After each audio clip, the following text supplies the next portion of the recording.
Welcome everyone to your Q4 Dropshipping Blueprint with 4 of the founding council members of the Dropshipping Council. I'm super excited to have some of the top dropshipping names in the world all on one screen.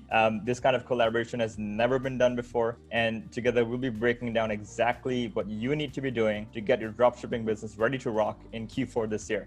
If you don't know what the Dropshipping Council is, it's an exclusive invite-only mastermind community of pre-qualified dropshippers that have hit at least 100K per month in sales.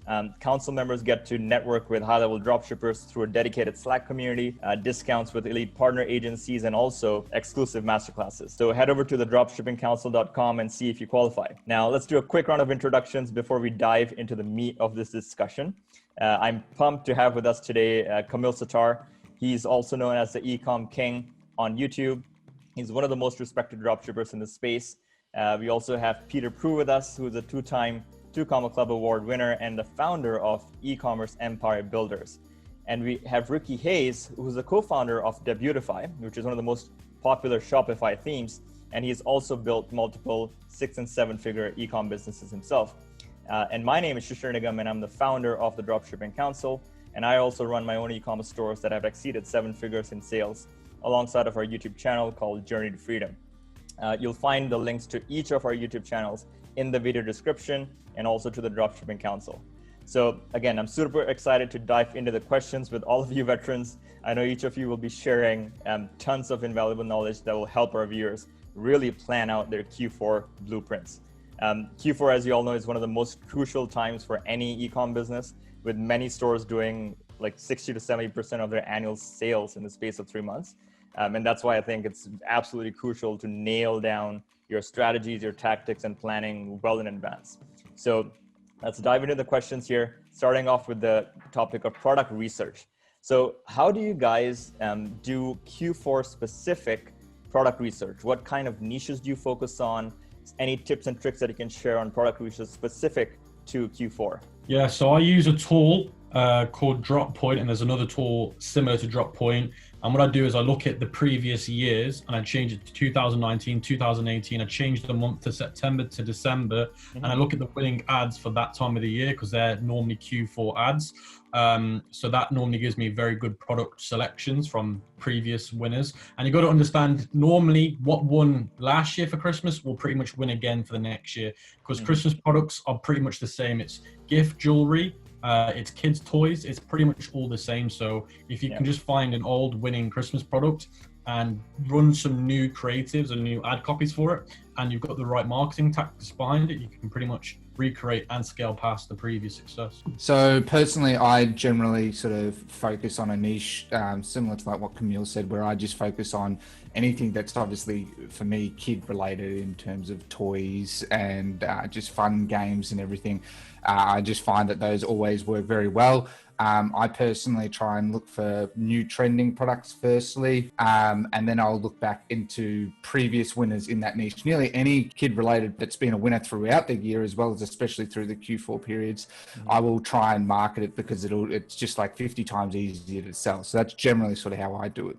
No, yeah, and like you both said, you know, obviously any of the kids' toys and those kind of winning products from last year, of course, will work. So easy win for anybody getting started. You know, for me at least, I've always been in kind of more of the hobby sort of niches. So any kind of niches that are more adult kind of driven, like fishing, painting, drawing, like those kind of things. And you know, I've always found in the holidays that those still work just as well as they do. You know, throughout the rest of the year. Obviously, you know, adults are still buying gifts for each other.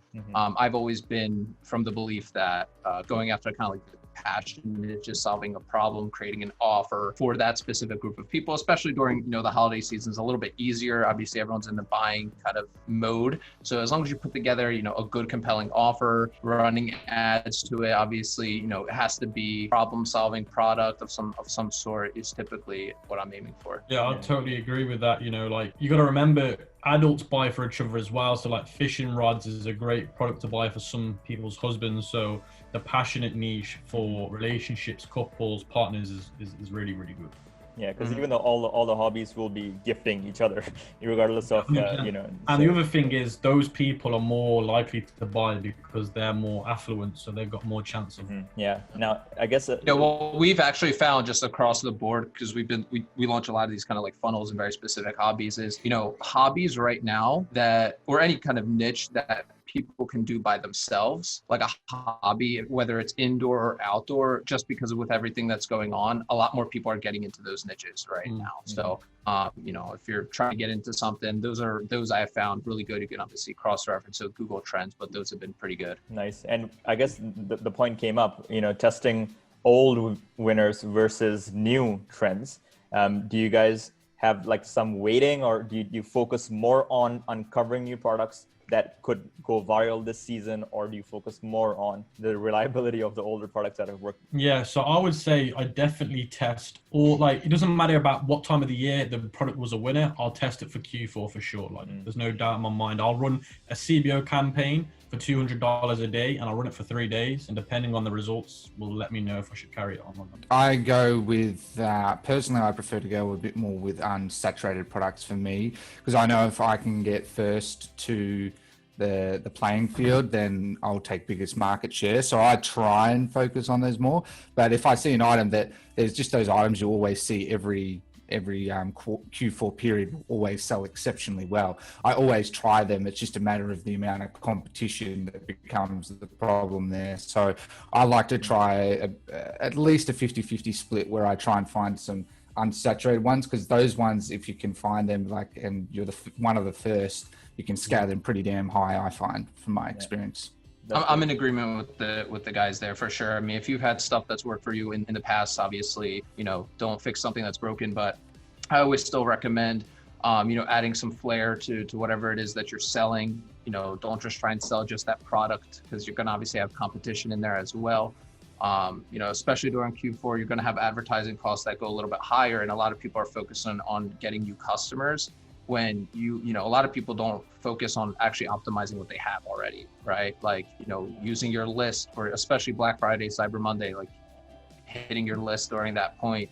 That's free money. Either way you spin it, you paid for somebody to visit your site, whether they bought or not, or opt into your landing pages, and for you to not follow up with them, you know, via email, obviously retargeting as well. You know, there's so much money on the table there.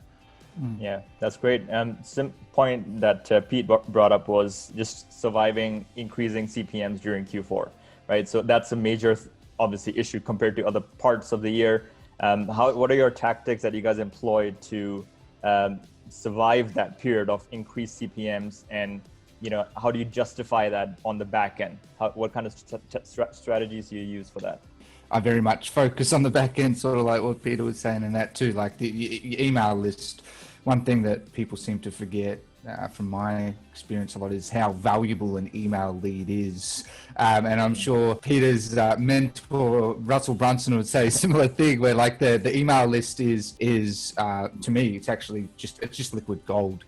So for me, you know, these leads just make huge amounts of money. Email marketing is massive. It'll always be massive. So during Q4, CPMs will go up, competition will go up. But I know if I'm still capturing leads and I can do email marketing, I even do SMS cold campaigns, although those don't work as well. I very much focus on not just utilizing just paid traffic, also looking at all the channels where I've collected user data to try and really justify that, especially during Black Friday, Cyber Monday. You do build up hype campaigns, and then you just do campaigns every day. People just buy like crazy. And that's why I very much focus on building these lists. That's actually my main focus, because the lists make me a lot more money than the cold traffic campaigns on Facebook, Google, or whatever. But I also very much tailor a lot of my cold traffic campaigns to the types of events we're in. I don't just make, you know, you have your product and you're marketing it, all of a sudden you can give it a theme. So let's say it's a Black Friday theme, sell the product with a Black Friday theme, and it gets people more excited because they know that event's coming up, and you can offer exclusive discounts. And that's what sort of Peter was saying earlier with your offer, and, you know, exclusive landing pages and stuff to really, you know, change the way you're marketing. Because the thing is, if you want to stand out in a crowd now, it's really more about how you present yourself as opposed to the product itself, because 10 people are marketing it. Whoever does it in theory the best generally will get the best results. That's probably how I'm gonna look at So it. this is my feel on increasing a CPM. So with increasing the CPMs, there's nothing you can do about it in Q4. It's just going to happen.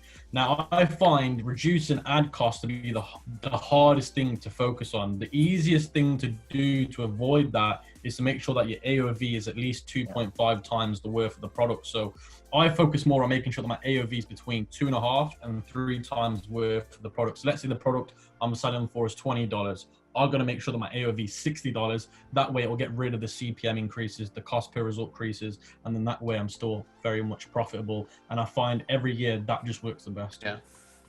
Yeah, I agree with you there. You know, there's like the frame of mind where a lot of people in the e-commerce space, they're like, oh, how do I keep lowering my cost of purchase? How do I lower my cost of purchase? When if you just flip the script and just accept the fact that, you know, obviously you could do certain things with your ads, of course, to lower your cost per purchases. But for the most part, you know, what if you could, you know, withstand a higher cost per purchase? What if you set up your business in a way where, you know, if you only can spend $20 to acquire a customer, right, to break even? What if you could spend 100, right? What if you could spend $100 and still be profitable in your business, right? Mm-hmm. That's why, again, average order value is really important. You know, another aspect that's really important to have is like a subscription, you know, some sort of thing that people can join and get reoccurringly billed on. That helps a lot, right? One person can join and stay on with you for, you know, 6 months, a year. And then once you factor that into, you know, whatever your calculation is and whatever you're willing to spend to a customer.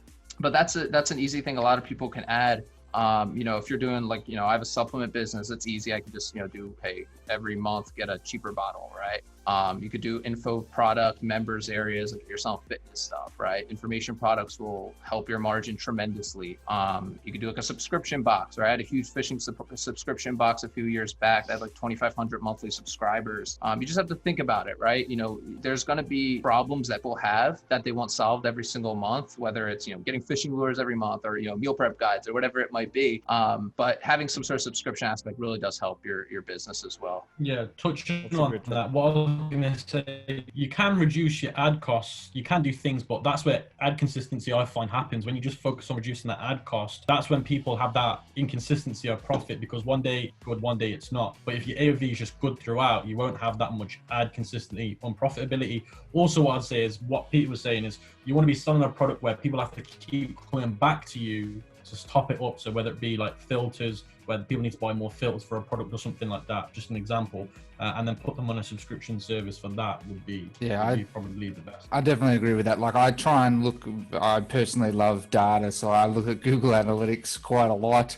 I love to look at lifetime value, as I said. So like, because I look at leads and returning customers and that, rather than just looking at front end costs. Once you have that data, you look at more lifetime value. And, you know, like what Peter was saying and Camille, with subscriptions, for instance, you know, you might spend $50 to acquire that customer, but over 6 months, they might be worth $500 to you. So, you know, you could say, all right, well, I could spend $200, for instance, to acquire a customer. It very much changes your perspective and means that you can beat your competitors because you have much larger margins. And when you're in a space that's very competitive, if you have the largest margin, generally you actually become the winner in that space because you just can't lose. Yeah, I'm glad Ricky said that about CLV, customer lifetime value, because a lot of people get worried about the cost per result the first time round, but if you're getting them to buy from you 3 times over, if you do the math. I think that's a great tip there. Like the point about focusing on products which are in a way refillable, you know, in many different ways. Like refillable, maybe it's I don't know, buying a shoe and then selling insoles,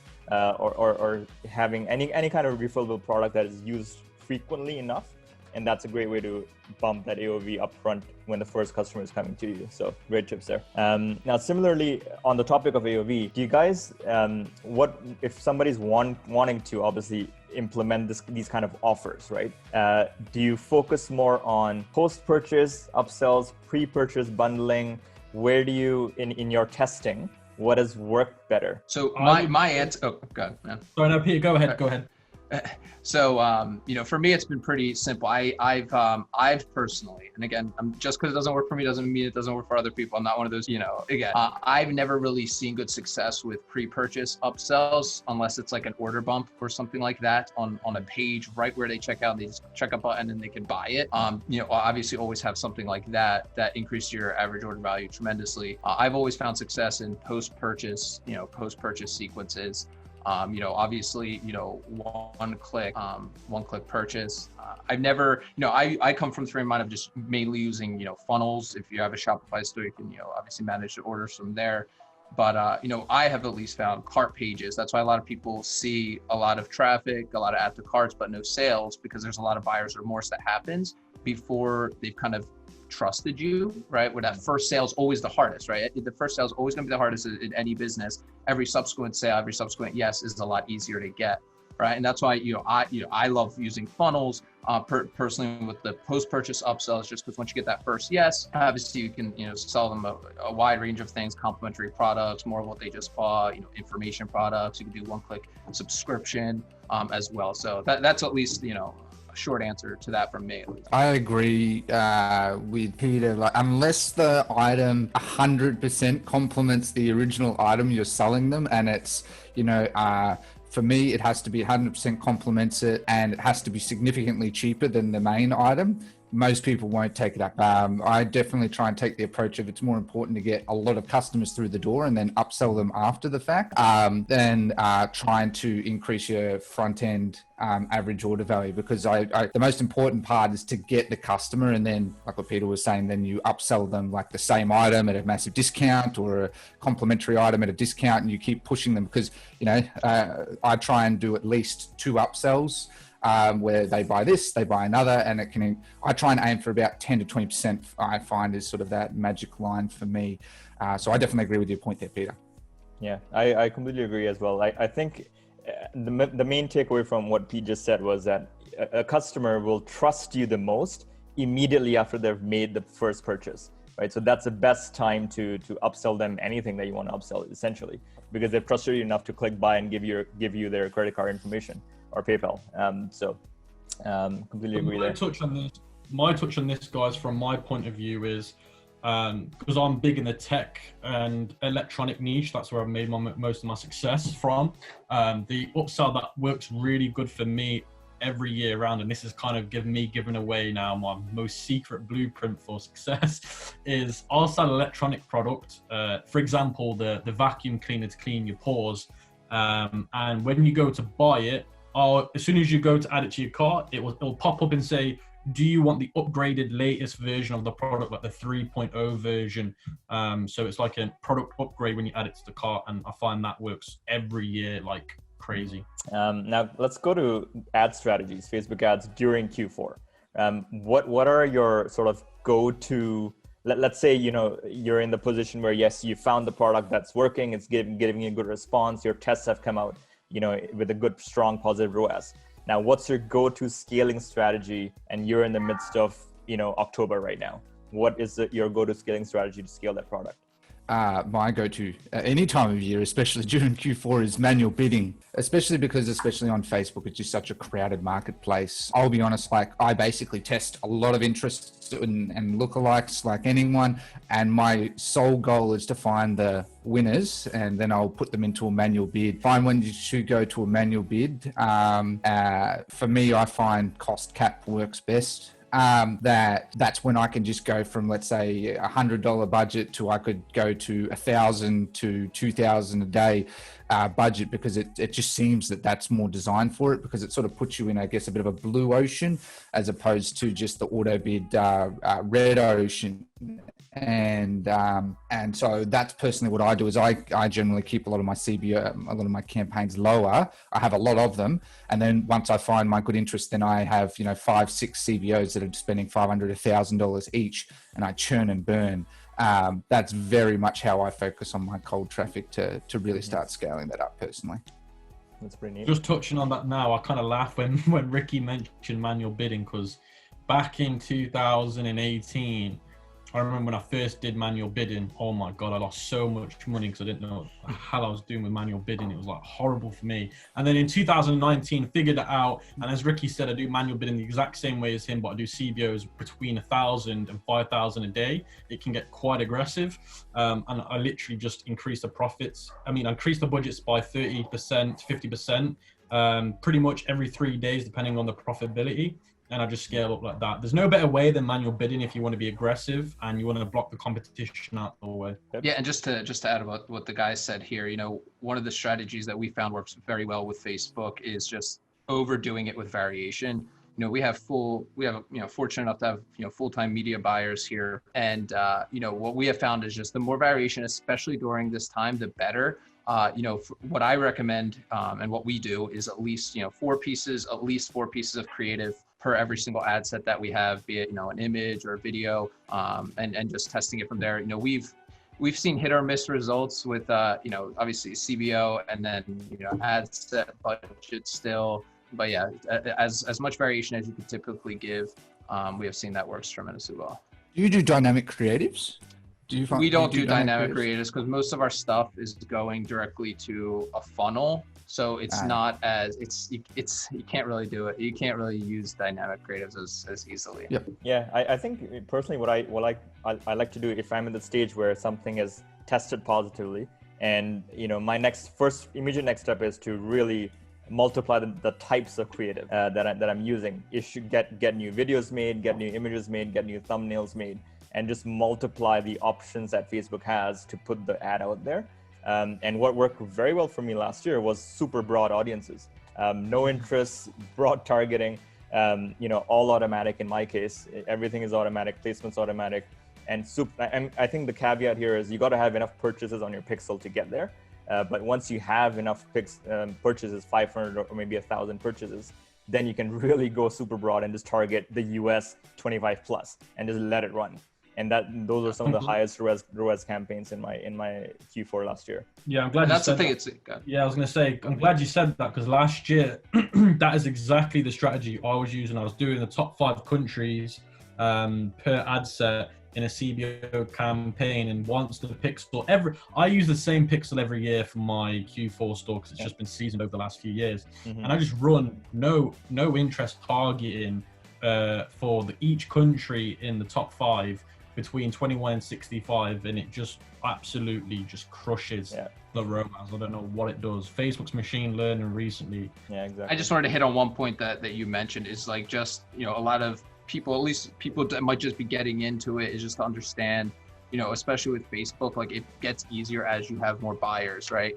Focus on the strategy, not necessarily always just the tactics of it. Right? Give Facebook what it wants. It's like any kind of platform out there, right? You come from the place of what do those platforms actually want, right? And at least from Facebook's side, I mean, if it really comes down to, they only care about 3 things. They care about having a good user experience, right? Without a good user experience, people aren't going to use the platform, right? Facebook obviously cares about making money, and then they actually care about you making money, right? Otherwise, you don't reinvest that money back into the platform. And for you to really get to that point where you are going to see much more profitable ads is especially during Q4. I think if you're just getting started with a fresh pixel in Q4, it's going to be a little bit tougher because again, the Facebook algorithm, it just thrives environment where you just have a lot of buyers. And obviously once you get into the lookalike audiences and custom audiences from there, it's a lot easier. Pete, you mentioned that you already have folks who are running ads on different platforms, right? So that's another point. How much do you guys go into advertising on Pinterest, let's say, or advertising on Snapchat while still scaling on Facebook? What's your proportionate spend? I haven't done Snap, and if you guys know this stuff, or if you guys know like Snapchat ads and stuff, obviously chime in. I've only tried Snapchat ads, once, and it was 2-3 years ago. Again, I don't want to say it doesn't work for me. That it won't work for anybody. 100% it does work for other people. Obviously people are advertising out there. It's just, the niches that I'm involved in, those customers aren't as heavily using. We mainly are focusing on obviously Facebook ads, YouTube, Google search and display, Taboola, Outbrain. Those are kind of like native ad placements that you'll see on like Wall Street Journal and places like that. Those are the ones that we've really found the most success in. getting into the TikTok advertising. But again, that's like very niche to me. It's like, why would I put more budget here instead of focusing on like TikTok, for example, where it's like you're gonna have much younger people. So if you have a niche that's geared more towards younger people, obviously go towards Snapchat, TikTok, right? But just at least in my niche, I haven't found like good success in Snapchat. From my perspective, it pretty much what Peter was saying is like it's more niche specific as to where you sort of market. Like Facebook and Google for me, and YouTube basically, are three platforms basically where any niche nearly will work. Like once you start getting into Snapchat, let's say Pinterest, like Pinterest is a very female dominated platform. For instance, I think it's like 80-90% women. So let's say you're trying to market an item that's clearly towards men. Let's say it's for motorbikes or something. Probably you wouldn't be able to have much scalability. So like it's more understanding the nature of the platform as well. I personally never used Taboola and stuff. I'm actually quite curious to use them honestly for my. So that's sort of where I look at it. Like, obviously, we all want to try and be on as many platforms as possible. Once you get to a point when you're scaling your business, it all to me just becomes traffic. Like, where can I get the cheapest quality traffic that then I can just retarget the heck out of? As long as it's qualified traffic, that's sort of how I more look at it. And that niche for my product or my niche actually makes sense. But I think it's all fair to say that we would all pretty much use Facebook, Google, YouTube. Those are pretty much, and personally for me, Bing. I mean, that's not an absolute priority, but like Bing, because all of them work across nearly any niche. So those are the sort of top four I use personally. Yeah, so my take on the marketing platforms for Q4 this is my personal opinion. This is my experience from the past. I find that Snapchat never really had any success with personally. I know people have, but I haven't. I go very, very, very aggressive on Twitter influencers and Instagram influencers, especially during September and November. I really go aggressive with those two. I have done a bit of Google ads, and my business partner does a lot of Google ads, and he does some very good numbers. I've never really had any great success with Google. I've done it, spent a decent amount of money, but not had too much success with it, and that's the thing, because I'm not very good at it compared to some of the guys here like Ricky and Nick. But I've had some great success with YouTube ads. Those were very, very good, very cheap cost per results on that last year. And then to finish off, I would always say, I don't know what it is, but when it comes to scaling, nothing quite comes as good as Facebook, in my opinion. I don't know what it is, but when I use Facebook, I'm never able to get the same scalability out of anything else. Yeah, it's simply because the way Facebook is, you can like increase your budget like 5-fold overnight. It's ridiculous. I wanted to ask you, sorry, Camille, do you use YouTube influencers? Yeah, well? Dude, I use YouTube influencers all the time, and it's funny you said that. Last year I used quite a lot. Again, I'm heavy invested in the tech industry. That's one of my stores that have made me the most money in this whole e-commerce space. And as you know, on YouTube, tech YouTubers are everywhere. It's one of the biggest industries. I'm working with those guys that do unboxing videos, like hauls and stuff. It's just crazy. Like they do, like you send them product, and they'll do the best gift under $25 for Christmas, and those videos will do insane numbers. I've been trying the strategy where I've seen a lot of larger companies do it. Let's say like Honey or something, where they work on exclusive deals where it's like a lifetime deal with a YouTube influencer, where in every video they'll sponsor it. I find that works really, really well because it builds a lot of trust with their audience. And that's why I was just curious about like how YouTube. Yeah, we call it a 360 contract. We call it, where it doesn't matter what they do on that platform, they have to somehow involve you in it. Yeah, that's really interesting. I think that's a side that people don't often discuss or are aware of. I guess in terms of consistency, so when you're using influencers, whether it's YouTube or Instagram, wherever, how do you build consistency into that or predictability into that? Like, do you message enough influencers such that it becomes consistent? I've come to a conclusion now that it's about working with 3 to 5, especially when you're starting off doing it, working with 3 to 5 big accounts. They've got to have at least half a million followers with at least a 6% engagement rate. And as soon as you work with those, and as long as they're not always promoting, as long as they've not got lots of contracts with other companies, then you tend to find that you should be okay. As long as they're not posting other companies every week, a different company every week, you should be okay. I wanted to chime in here too, real quick.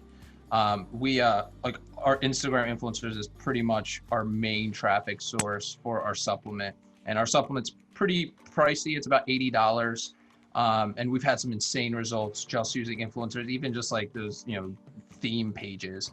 And one way that you can really, because you don't want to overdo it on one page, but what you can actually do is just see like how we track this like religiously, how many followers they're getting every single day, and then you can kind of put together a marketing calendar across the board. So hey, if you're having this person shout you out twice a month, the next month, right, they've probably already grown like 50,000 new people, right? And you can kind of put your marketing calendar get together for these specific influencers. That way you're not always blasting the same exact audience, even though a lot of these people follow multiple pages. But the more times they see you, there's no harm in that, in my opinion.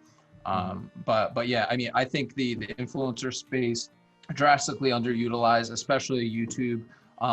Get one review of your product can pay you. Maybe you won't be making everyday sales from that, but people, when they search your product, they're going to want to see reviews of it, and they're usually going to Google, YouTube. Either way, the YouTube video is probably going to still pop up on Google. It's an easy traffic source to do out there. Send them some free products. Sometimes they'll work with you with just if you send them some free goodies. Even if you have to pay a couple $100 for a review video, it's worth it in my opinion. Just touching on that quickly, how you get consistent results with the YouTube influencers, and this is what we did last year, and it did some stupid numbers, is you need to make sure that they make a video that is search SEO heavy, meaning you want them to make a video title like the best gift, the best tech gift for Christmas 2020, because the search results for that and the search volume is insane. And if you're working with a big influencer that will rank in the top 5 for that video, and in the suggested feeds, that video will pay you pretty much till the end of Q4, because that video will keep getting hit for Q4. I do a lot of YouTube influencers, but one of the types of influencers that I do that I actually find works really well is blog influencers. So I very much love blogs. I know, funnily enough, a lot of people don't really appreciate, in my opinion, the importance of a blog.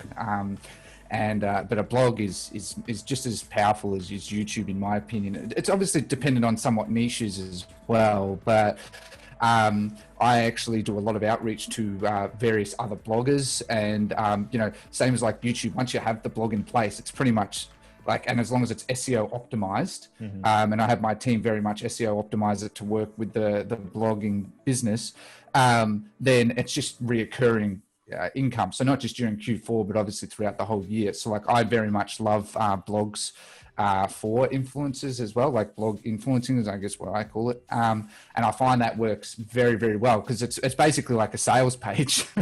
You can make it like a sales page, soft sales page to a dedicated audience, where this person has built a very dedicated audience. And I find that works very well for me as well. I guess just touching that quickly, just one little quick thing. Saying that as well, we've done something as well where in Q4 especially, you're going to get lots of big companies doing top 10 Christmas gifts for the beauty and so, and every product that's in that blog has just been paid to be put on there. They're not organically chosen. So if you get paid to be put on one of those big blogs, you can make a lot of money.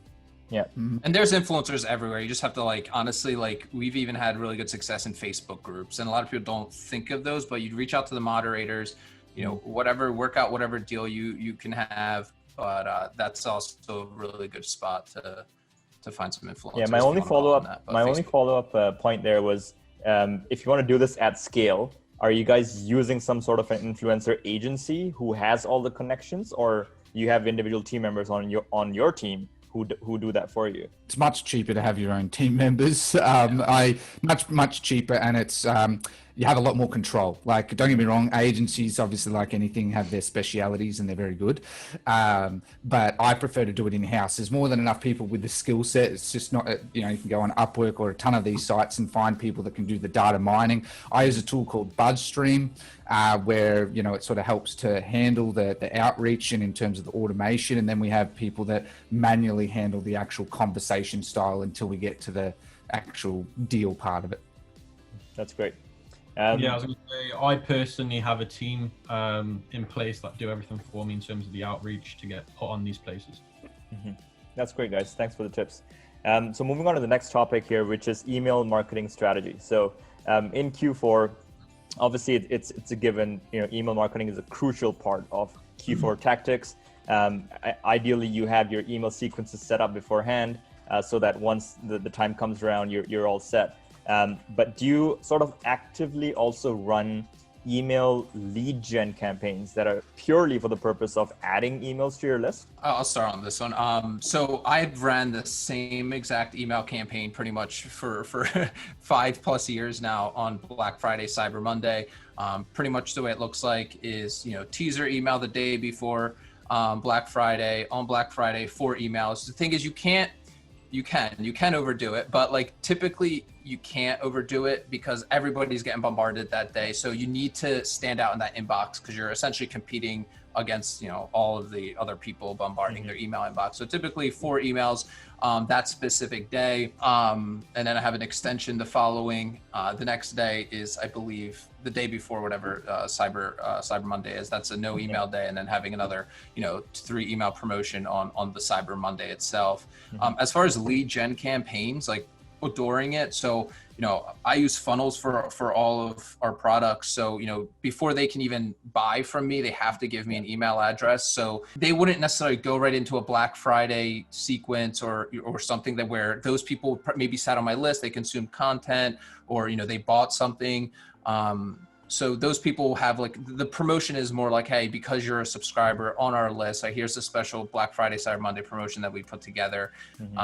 But typically I'm always trying to get emails, but those people are like put through like an indoctrination sequence. Yeah, so I run quite a clever email campaign, lead gen campaign, where all my current email list, I'll do a massive like store credit giveaway where it'll be between $500 and $1,000. So I'll email my whole list saying, look, if you want the chance to have a $500 credit to spend on my store, then all you need to do is get 3 people to go to the landing page, which is going to be a landing page where those 3 people sign up for the same email list with the same email that they've just received about the $500 credit. And then as soon as they sign up and it's been verified, then they get entered into the giveaway. And then I'll send another email out a week later, or it depends how many come through, sending them the same email. Fantastic. You just multiplied your email list 3 times. No, one thing I did last year, which worked quite well, was I picked this up from Ezra. I ran a paid ads campaign to drive people into a pre-sale list. So, running active ads, not to a product page, but to a pre-sale promotion saying, hey, if you guys want to receive discounts in advance of Black Friday, then sign up for this list. So it's like a purely email lead gen campaign, and that you have a very, very warm list that is waiting for your email to come a few days before Black Friday. So you kind of beat the rush of Black Friday. You preempt them, and then you're sending it to a very, very warm list as well. So I thought that worked out pretty well for us. That's great. And just one other point is just to it's not about just sending the email. Just for anybody watching, it's like you have to have like a good offer in there, right? Like what's the actual strategy? Because the sending of an email is a tactic, right? Anybody can do it. But like what's your actual strategy behind, like what's the offer? At the end of the day, you can build stores, funnels, whatever, but those things are, again, just tools, right? The things that you put inside them, the offers, right? That's the thing that matters. You can have the ugliest website ever, but if your offer is just insane, typically, of course, you want to look at a good looking site, but like typically people will buy from you based on like the actual offer that you have. So it's important to have something, enticing. I know people you'll probably make sales anyway, but you still want to have something unique, enticing for them to actually buy from you, right? Scarcity, urgency, those are still the most important pieces of all this. If you don't have scarcity and urgency in your emails, especially during like an email launch campaign, I would rethink your strategy and make sure those things are in there. Now, on the same line of thought, in terms of non-paid traffic avenues, messenger marketing, text marketing, web push marketing, how much do you guys focus on that? Are you driving campaigns specifically to increase marketing lists for, let's say, messenger marketing or text marketing? Yeah, 100%. Like every time my email list gets bigger, I'm always sending out an email to try and convert them into text message marketing. This is my personal opinion. I find SMS works so much better for upsells and CLV Yeah, I agree with Camille there. And to add on that, yeah, like I try and get people into all these platforms as much as possible. I'm very big on Messenger. I find for cold traffic, like sort of campaigns don't work that well, and SMS. I find for push, SMS, and Messenger, they're extremely good for abandonment recovery. Yep. Extremely good. So I'll use all three because I love them.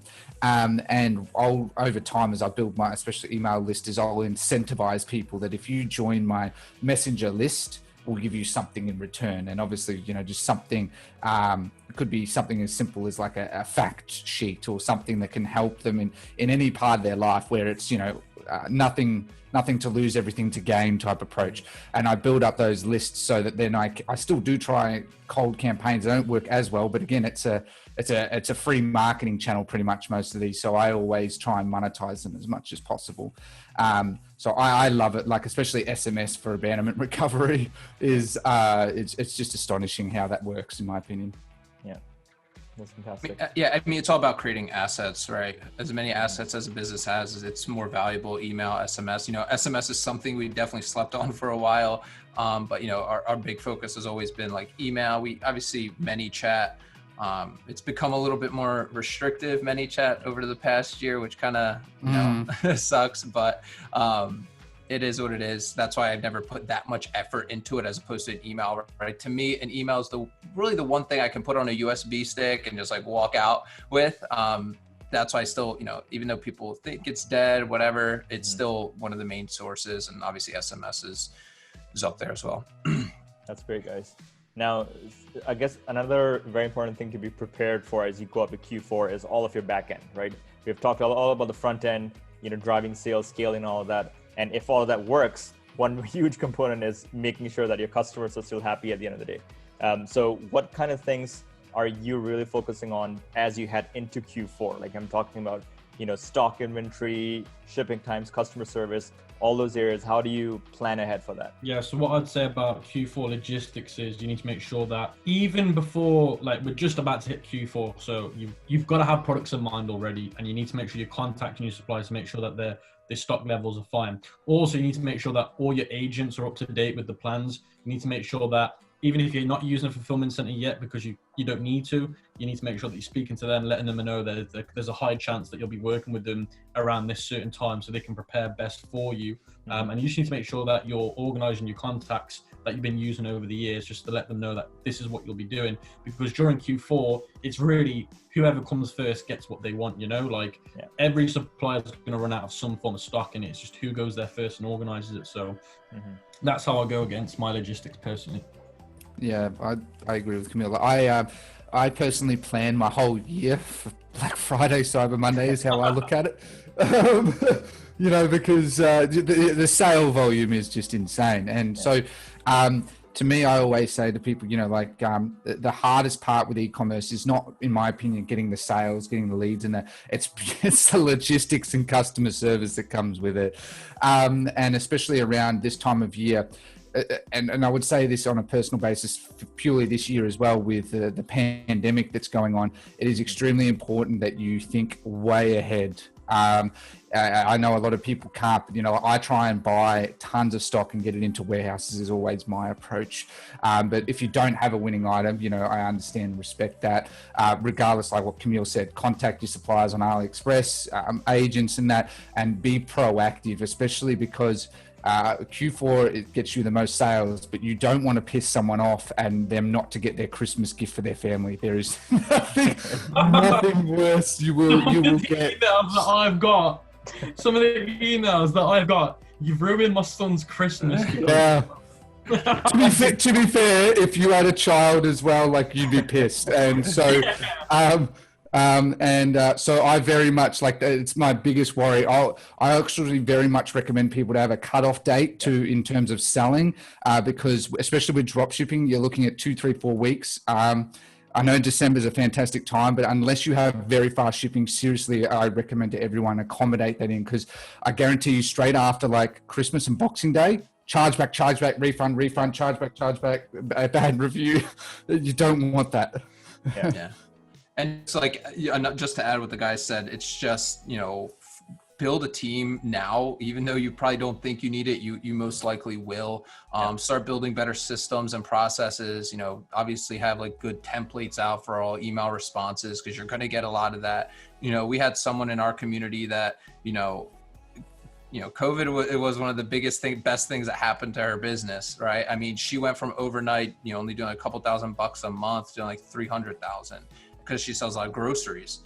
So people were freaking out, like, where do I get groceries? And like, she was one of the only places that still had it, and no systems, no processes, nothing in place. And it's just been an uphill battle trying to, scramble, because still to this day, it's like, obviously they're good problems to have, but it's like, you're going to be stressed out. So, start putting in system processes, if you're just getting, start, or if you're somebody already, selling, I probably, would recommend not working with any kind of like new suppliers, really focus on the existing contacts that you have.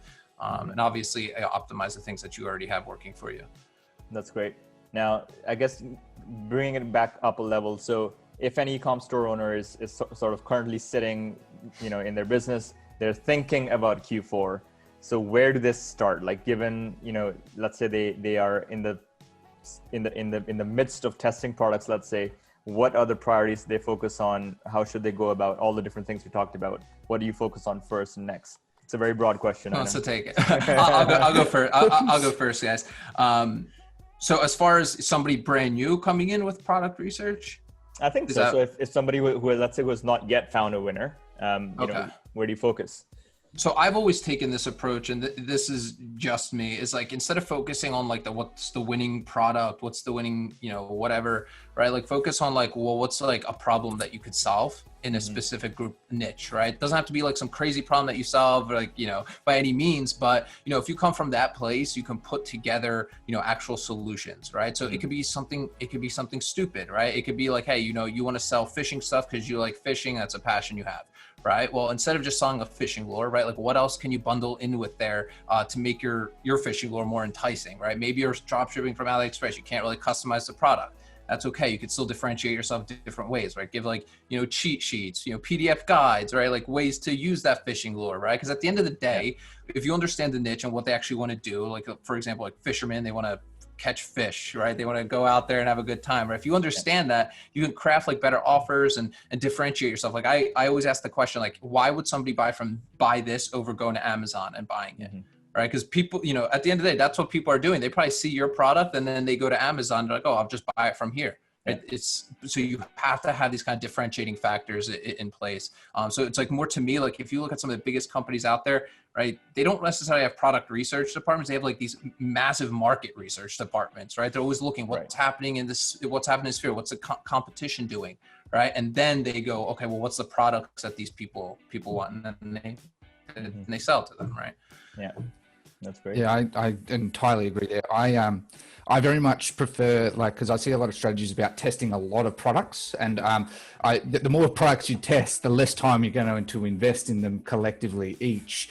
And I find your success rate will drop. I prefer to very much hone in on an audience, like, because any niche will work. It's just a matter of how much you know about, as what Peter said, really about your offer. If 10 people are selling the same thing, but you, let's say, know some specific jargon that something's only you, if you really know that niche, would know, then people are going to resonate with you 10 times more. So like, it's more about researching the market than it is just like, here's 10 different products, market. Because they'll work. It's just a matter of time, consistency, and as you keep saying as well, like your offer. So I very much agree with that approach. Yeah, so I would agree with the two gents as well. Definitely offer something that not other platforms are offering. Like I've said in one of my videos before, offer a free ebook, whether it be learning how to use this kitchen utensil, how to learn how to cook, something like that always goes the extra mile. Also make it very clear on your website what you offer as a brand that Amazon can't do for you, or eBay can't do for you. Don't literally say Amazon can't do this, but make it very clear that what your brand offers as an aftercare that other platforms won't. And like Ricky said, you need to really do your research, because in your ad copies and your ad videos, you need to make it very clear on specific things that not the majority would know about. So when somebody looks at your ad, they're like, wow, this person really knows his stuff about what we're going through or what we need. So that's the only way you're going to beat everybody else. That's great. I don't really worry about Amazon and eBay all that much either. There's always going to be people that are going to go there. Oh, yeah. I don't really care. So, I don't really care about those. Yeah, for those people that are like eBay and Amazon are going to ruin everything, like that's all search with intent marketing. Like people that go on there have intent to buy anyway. So it's one of those things, you know? Mm-hmm. Yeah. That's great, guys. Now, final question. What are you guys doing differently in terms of your planning this year in Q4 compared to Q4 last year? Like, I guess logistics. Exactly, but I guess a way to make this more concrete, what was one hiccup or oversight last year that you want to work on this year as a tip for everybody?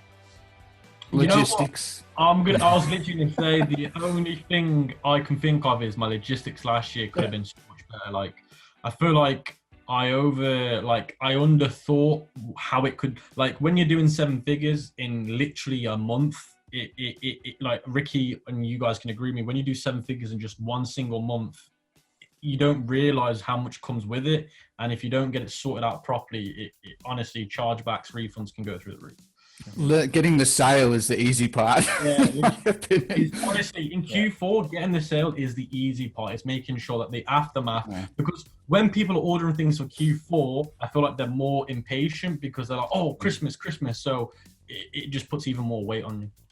Yeah. Yeah, obviously logistics always, I mean, as much as you plan for it, you're always going to have some sort of issues that come up with it. One thing, I always recommend is just have some sort of goal in place that once you hit, you don't overextend yourself. A lot of people, especially let's say it's your first, Q4, you're all excited, you're making sales, and you said, hey, I'm not going to take sales after this day because I want my products to get to my customer in time. Mm-hmm. And most people won't stick to that. They'll just be like, oh, the money's too good. Let me just plow through this and deal with it later. So stick to your goals that you have set out for yourself. Stick to like the actual rules that you put out as well. So again, the thing that's going to kill most people is chargebacks. Right? I love what Peter just said then, and I think that's important for people to map a goal out and plan around it in terms of do the numbers. Like if you want to do 100K, then do the numbers. How many customers do I need? What's the average order time that it's going to take to get to people's houses? Because in that way you can plan around it. And I feel like people in Q4 just want to do anything they can. So definitely agree with that. That's fantastic, guys. Thanks so much. I think this has been absolutely fantastic. Very, very good discussion. Again, thanks to each of you for pouring your hearts out, sharing these phenomenal Q4 tips. If you guys are viewers, if you've gotten value from this video, make sure to smash that like button. Again, you know what I was about to say to you, dude? If we get enough comments and likes, like let's say if we get 1,000 likes in this video and some decent amount of comments, we'll do another one. So I really enjoyed it today. Yeah, it was a great conversation, guys. For sure. Thanks, guys. So till then, to all of you guys, all the best for Q4, and we'll see you then. Take care, guys. Stay safe. Take care. Bye. Bye.